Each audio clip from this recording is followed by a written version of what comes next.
Hello guys, কেমন আছো সবাই? আজকের ভিডিওতে আমরা দেখব দুই কলেজের ছাত্রছাত্রী কিভাবে এক অজানা দ্বীপে আটকা পড়ে, একে অপরের সঙ্গে শত্রুতা, বন্ধুত্ব এবং বেঁচে থাকার চ্যালেঞ্জের মধ্যে নিজেদের আবিষ্কার করে।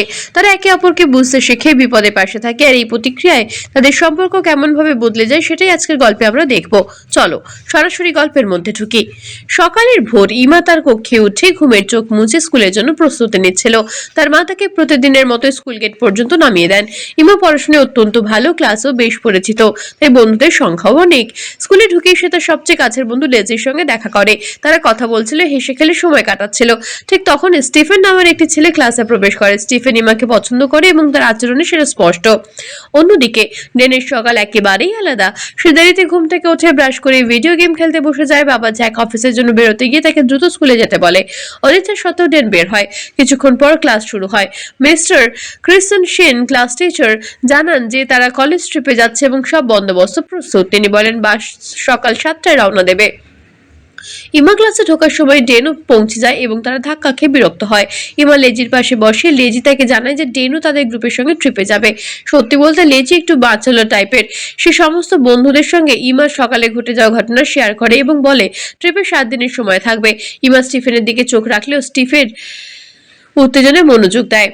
এক মুহূর্তে ইমা লক্ষ্য করে ডেন একটি ছুরি দিয়ে আপেল কাটছিল। মিস কুলিয়ার এসে তাকে ছুরি নিয়ে ক্লাসে আনার জন্য বকাঝোকা করেন এবং পরে প্রিন্সিপালের অফিসে নিয়ে যান। পরের দিন ইমা তার ট্রিপের জন্য প্রস্তুত। বাবা মাকে বারবার ধন্যবাদ জানাচ্ছে। ডেন প্রথমে যেতে চায় না, কিন্তু বাবা জ্যাকি বলে রাজি হয়। ডেনের মা নেই, এক দুর্ঘটনায় মারা গেছেন। বাবা সবসময় তাকে খুশি রাখার চেষ্টা করে। মিস্টার ক্রিশ্চিয়ানসেন সবাইকে বাসে ওঠার জন্য বলেন। বাসে ওঠার সময় স্টিফেন ইমাকে জিজ্ঞেস করে কেমন আছো ইমা।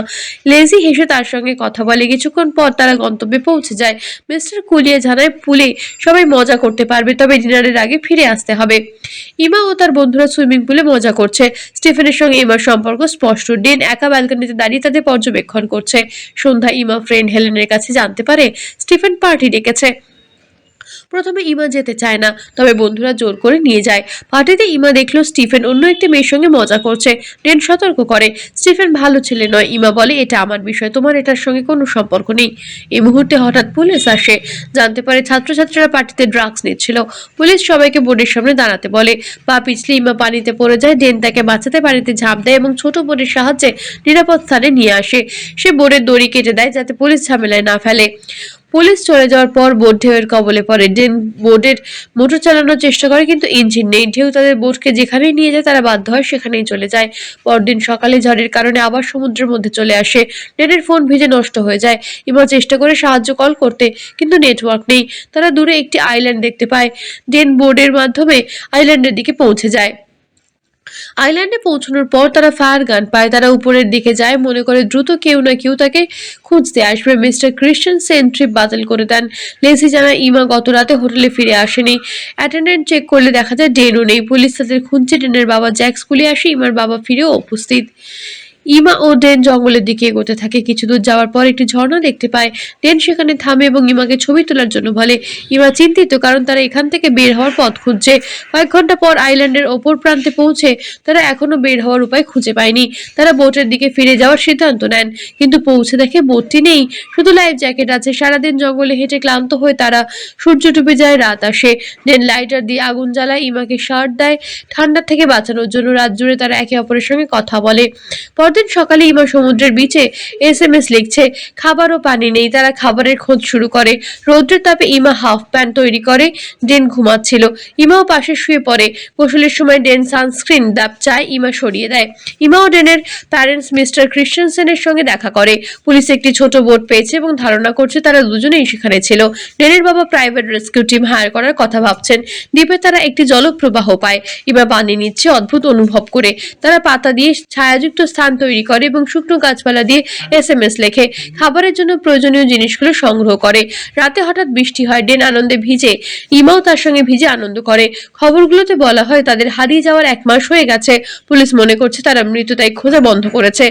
ডেন ও ইমা হেলিকপ্টারে আওয়াজ শুনে জঙ্গল থেকে বের হয়। তারা প্লেন ও ফায়ার গান খুঁজতে চায়, কিন্তু কিছুই পায় না। বুঝতে পারে কেউ তাদের জিনিস চুরি করছে। দিনের শেষে তারা সিদ্ধান্ত নেয় বাড়ি ফেরার চিন্তা বাদ দিয়ে বাঁচার উপায় খুঁজতে।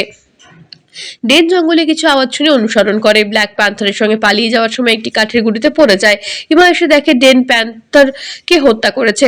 বন্ধুরা ও প্যারেন্টস আশা হারিয়ে দেয়। ডেন ও ইমা নিজস্বভাবে বেঁচে থাকার কৌশল শিখে যায়। তারা ছোট্ট কুটির বানায়। একদিন হঠাৎ ইমা অসুস্থ হয়ে বমি শুরু করে। ডেন জিজ্ঞেস করে, তুমি কি প্রেগনেন্ট? ইমা উত্তর দেয় না, কেবল বোঝায়। তারা দুজন শুয়ে পড়ে। উপরের দিকে গাছের উপর একটি বানর ফায়ার গান ধরে। ইমা কলা দেখি বানরকে ফায়ার গান ফেলে দেয়। হেলিকপ্টারের আওয়াজ শোনা যায়। আগামীকাল সকালে ইমা এবং ডেন আরো সাবধান হয়ে ঘুম থেকে ওঠে। রাতের ঝড়ের কারণে দ্বীপের চারপাশে পরিবেশ ভয়ঙ্কর হয়েছিল। তারা নিজেদের সামান্য খাদ্য ও জল নিয়ে দিন শুরু করে। ইমা ঘুরে বেড়াতে থাকে এবং জলাশয় খুঁজে বের করার চেষ্টা করে। ডেন তার পাশে থেকে দেখছিল, কখনো তাকে সাহায্য করতে এবং কখনো তাদের আশেপাশের পরিবেশ পর্যবেক্ষণ করতে।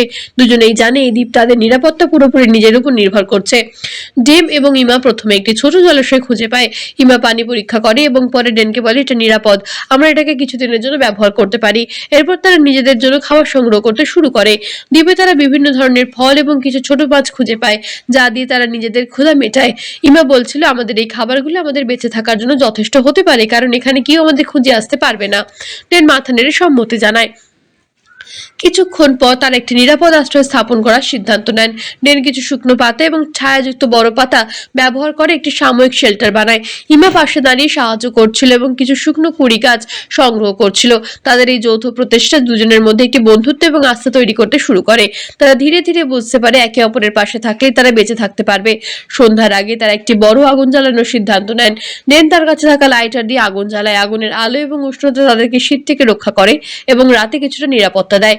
ইমা আগুনের পাশে বসে ডেনকে শুধু ধন্যবাদ জানায় এবং বলে, তুমি না থাকলে আমি একাই দ্বীপে বাঁচতে পারতাম না। ডেন হেসে বলে, আমরা একে অপরের জন্য আছি, এটি মনে রেখো।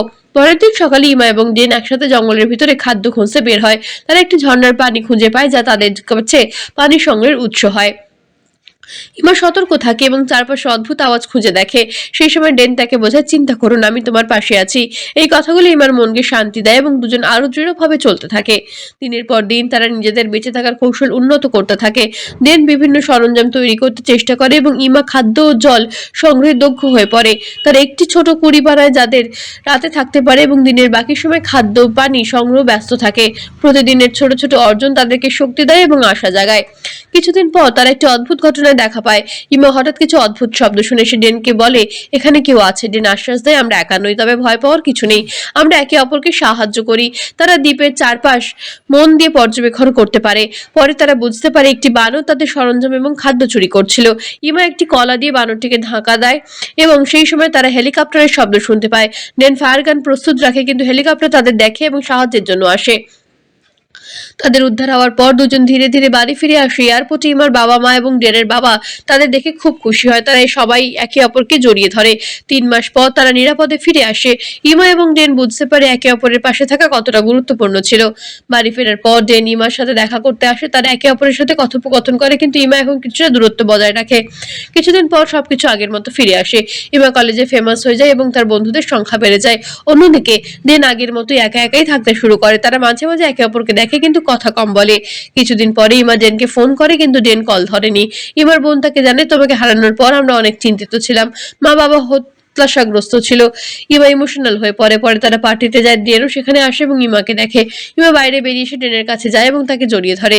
এভাবেই তাদের গল্পের শেষ অংশে তাদের পুনর্মিলন ঘটে এবং তারা একে অপরের পাশে থেকে জীবনের চ্যালেঞ্জ মোকাবিলা করতে শেখে।